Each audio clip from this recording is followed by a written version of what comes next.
Cool things in my house. So for this cool things in my house, I thought I would show you, what is always behind me here in the shots. And first of all, of course, we have old Mr. Jack here. Hey, buddy, how's it going?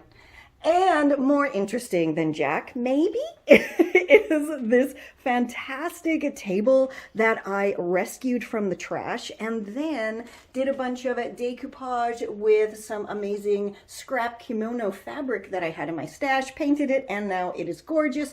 And here is the rest of the scrap fabric. I just stuck it all together in a frame. It looks awesome beside my photos there. And Jack's not going to move, so we're just going to have to go around him. This is also something that I found by the side of the road, and it looked pretty awful. And so I totally redid it. And what is in it?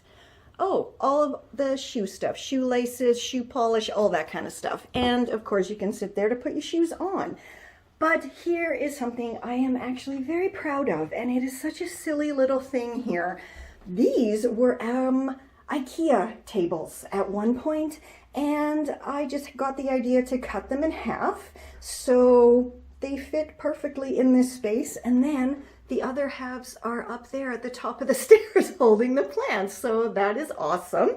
But let's have a look at my collection of cat art, I don't know what to call them, but each one of these I actually found in different charity shops in different countries, so that is kind of cool. And some lovely wooden boxes that I inherited. They're just beautiful. And what goes with the cats? Well, of course, my fabulous cat storage mini closet. What the heck is this? I don't know, but when we open it up, we have tissues and face masks. And in the bottom, we have a bunch of hand sanitizers and wipes. So this is all stuff that, you grab before you leave the house. So shall we just pop upstairs and check out the other tables?